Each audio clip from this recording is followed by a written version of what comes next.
পৌষ সংক্রান্তির পর থেকেই এখানে পূজিত হন 52 হাতের কালী প্রতিমা।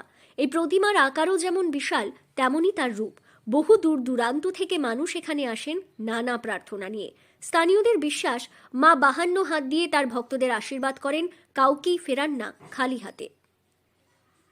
শান্তিপুরের কাছে মহাপ্রভুর লীলাক্ষেত্র। কথিত আছে যে ঘাট দিয়ে গঙ্গা পার হয়েছিলেন নিমাই সন্ন্যাসী, সেই নৃসিংহপুর কালনাঘাটে 48 বছর ধরে মহাসমারোহে পূজিতা হয়ে আসছেন 52 হাতের কালী প্রতিমা। নদিয়ার শান্তিপুর ব্লকের হরিপুর অঞ্চলের নৃসিংহপুর এলাকায় এই বিশাল মাতৃমূর্তির পুজো হয়। এই পুজো এবং মেলার আয়োজক আমরা সকলে ক্লাব। এমন সুবিশাল 52 হাত কালী প্রতিমা বড় একটা দেখা যায় না। দেবীর পুজোর সঙ্গে চলে 10 দিনব্যাপী গ্রামীণ মেলা, হয় বিভিন্ন সাংস্কৃতিক অনুষ্ঠান, যাত্রাপালা এবং নানা যাগযজ্ঞ।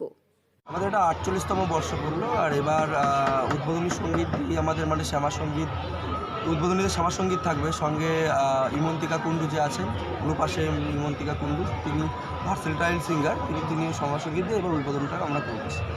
আচ্ছা, কী কী অনুষ্ঠান রাখছেন 10 দিন যাবৎ? 10 দিন যাবৎ আগামীকাল থেকেই আমাদের ফোক সং শুরু, বাউল সঙ্গীত শুরু হবে, 4 দিন চলবে। তাতে আছে আপনার স্মৃতিকণাও একদিন আছে, তারপরে আমাদের যাত্রাপালা থাকবে 4 নাইট। সেটা কি প্রতিযোগিতামূলক? প্রতিযোগিতামূলক। সঙ্গে থাকবে আপনার বডি শো থাকবে, ডান্সের প্রোগ্রাম থাকবে। 22শে জানুয়ারি থাকছে অঙ্কিতা ভট্টাচার্য, যে সারেগামা ফাইনালিস্ট, তিনি থাকবেন। পুজো উদ্যোক্তারা জানাচ্ছেন 47 বছর ধরে পূজিত হয়ে আসছেন কালীমাতা। পৌষ মাসের সংক্রান্তিতে শুরু হয় দেবীর পুজো অর্চনা। টানা 10 দিন ধরে চলে কালী মায়ের পুজো এবং ইন্দিরা গান্ধী গ্রামীণ মেলা। মকর সংক্রান্তির পূর্ণ লগ্নে শুরু হয় মাতৃ আরাধনা। দেবী এখানে ডাকের সাজে সুসজ্জিতা। সুবিশাল বাঁশের কাঠামোর উপর পাতকাঠি, খড় এবং মাটির প্রলেপের মধ্য দিয়েই তৈরি করা হয়েছে দেবী মূর্তি। আনুমানিক 1 মাস সময় লাগে এই মূর্তি তৈরিতে। উৎসব নয়, শান্তিপুরের অন্যতম একটি ঐতিহ্য।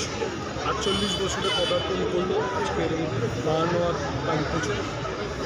আমাদের বর্ধমান এবং নদিয়ার সমস্ত মানুষ এই বিগত দিনেও এখানে এসেছেন এবং আগামী দিনগুলোতে এখানে আসবেন। এই উৎসবকে কেন্দ্র করে আমাদের সঙ্গীত অনুষ্ঠান, বিচিত্র অনুষ্ঠান এবং মেলা দর্শন করতে বহু মানুষ এখানে আসেন। এই মূর্তি তৈরিতে নিযুক্ত ছিলেন 9 জন মৃৎশিল্পী। সুবিশাল মূর্তি দেখতে দূর দূরান্ত থেকে দর্শনার্থীদের ভিড় জমছে মন্দির প্রাঙ্গণে। 14 জানুয়ারি সোমবার আনুষ্ঠানিকভাবে উদ্বোধন হয় পুজোর। উদ্বোধনী অনুষ্ঠানে উপস্থিত ছিলেন শান্তিপুরের বিধায়ক ব্রজকিশোর গোস্বামী, হরিপুর অঞ্চলের প্রধান বীরেন মাহাতো, পঞ্চায়েত সমিতির মৎস্যের কর্মাধ্যক্ষ প্রিয়া সরকার গোস্বামী সহ শান্তিপুর থানার একাধিক পুলিশ কর্তা এবং ক্লাবের সকল সদস্যরা। নদিয়া থেকে মৈনাক দেবনাথের রিপোর্ট, লোকাল 18 বাংলা।